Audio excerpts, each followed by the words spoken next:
রাখি পূর্ণিমার পুণ্যতিথিতে গাছে রাখি বেঁধে পরিবেশ বাঁচানোর শপথ নিলেন ডুয়ার্স বনবস্তি বাসিন্দারা। এদিন তারা ডুয়ার্সের বিভিন্ন প্রান্ত থেকে রাজাভাতখাওয়ায় এসে ভিন্নভাবে পালন করলেন রাখি বন্ধন। তাদের কথায় বিপদ থেকে দাদা বা ভাই যেমন আমাদের রক্ষা করেন, তেমনি পরিবেশ রক্ষার্থে সবথেকে বড় ভূমিকা পালন করে গাছ। আর তাই এদিন গাছকে রাখি বেঁধে জড়িয়ে ধরে চিপকো আন্দোলনের মতোই অরণ্য বাঁচানোর জন্য প্রতিজ্ঞাবদ্ধ হলেন ডুয়ার্স বনবস্তি বাসিন্দারা। সবাই সবার মতো করে ভাবলে হবে, কিন্তু আমাদের উদ্দেশ্যটা অন্যরকম। আমাদের উদ্দেশ্যটা হলো বনাধিকার আইন হয়ে যাওয়ার পরে জঙ্গলের অধিকার কিন্তু গ্রামবাসীর আছে, আইনে সেটা বলা আছে। আপনি দেখবেন আমাদের এই যে যারা বনবস্তিগুলো আছে তার ইতিহাস আপনি দেখবেন, বিনা পয়সায় এই জঙ্গলগুলো তৈরি করেছে। একসময় ব্রিটিশরা এই জঙ্গল কেটে পুরো সাফ করে দিয়েছিল, তারপরে বনবস্তিগুলো তৈরি হয়ে ওই জঙ্গলগুলো আবার নবনির্মাণ হয়েছে। সেই জঙ্গলগুলো আজকে বিভিন্ন আইনের দৌলতে বিভিন্ন আইনগুলো করে ওই জঙ্গল থেকে ওই মানুষদেরকে এখান থেকে বিতাড়িত করার একটা প্রচেষ্টা হচ্ছে। আমরা বলছি আজ থেকে 50 বছর 100 বছর আগেও এখানে মানুষ ছিল, এইখানে জঙ্গল আরও ভালো ছিল। হ্যাঁ, এইখানকার মানুষ এই জঙ্গলটাকে তৈরি করেছে, সংরক্ষণ করেছে, কিন্তু আজকে এসে তারা পুরো দায়ীটা বনবস্তি মানুষকে তারা দিতে চাইছে। ওখানকার মানুষকে এখান থেকে সরিয়ে যাওয়ার একটা চক্রান্তগুলো করছে।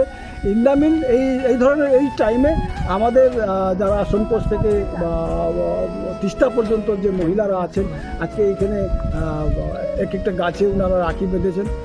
ওনারা ফিল করছেন, গাছটাকে ধরে ওনারা ফিল করছেন ওনারা নিজের ভাইকে ধরেছেন।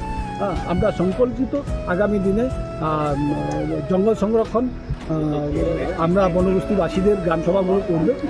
সঙ্গে সঙ্গে বাইরের যারা পরিবেশবিদরা আছেন, ব্যক্তি বিশেষ আছেন যারা পরিবেশকে ভালোবাসেন, এই গ্লোবাল ওয়ার্মিংয়ের সময় এখন তো ফিল করছেন মানুষ যে ডিফরেস্টেশনের কারণে কি হচ্ছে।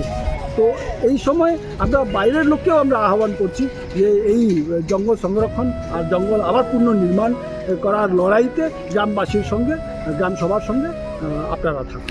এইখানে তিস্তার 16 ঘরিয়া থেকে শুরু করে আপনার এদিকে আপনার সোমকোষ নদীর একদম পাশে বালাপাড়া খুঁটিমারি বেংডুবি ওইসব গ্রাম থেকে এইখানে লোক।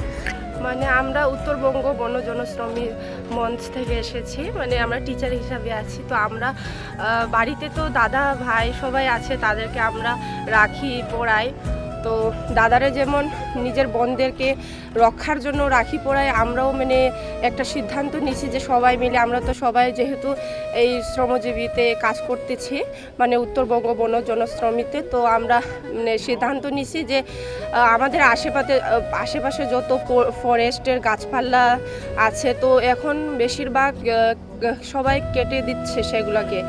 তো আমাদের যে সিদ্ধান্ত যে আমরা গাছ মানে যেমন আমার ভাই বা দাদাদেরকে আমরা রাখি পরাইয়ে রক্ষা করি, মানে তারা আমাদেরকে রক্ষা করে, আমরাও যাতে তাদেরকে মানে রাখি পরাইয়ে মানে একটা দড়ি মতো রাখি পরায় তাদেরকে রক্ষা করতে পারি। যেমন কি তাদের তো হাত পা নেই, আমাদের আছে, যেহেতু আমাদের মুখ আছে, তো আমরা আমাদের কথা বা আমাদের হাত দিয়ে যতটুকু আমরা সাহায্য করতে পারি ততটুকু আমরা করব গাছপালা থেকে।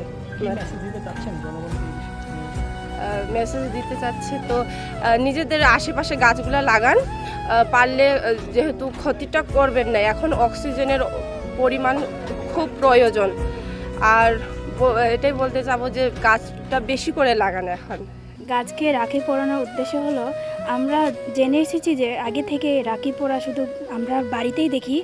এখন আমরা গাছকে রাখি পরানোর কারণ হলো, আমরা শুধু নিজের ভাইকে না, আমরা গাছকেও যেন আমাদের নিজের ভাইয়ের মতো ভালোবাসি।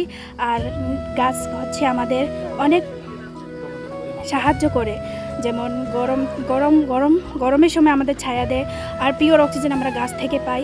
গাছ আমাদের জলের জন্য সাহায্য করে। যদি প্রয়োজনও হয় গাছ আমাদের সাহায্য করে। যেমন গাছের পরিমাণ সংখ্যা যদি কমে যায়, তো আমাদের পরিবেশে অনেক সমস্যা হতে পারে, আর গাছ আমাদের রক্ষা করা দরকার। আলিপুরদুয়ার থেকে শামু দাসের রিপোর্ট, নিউজ মেট্রো।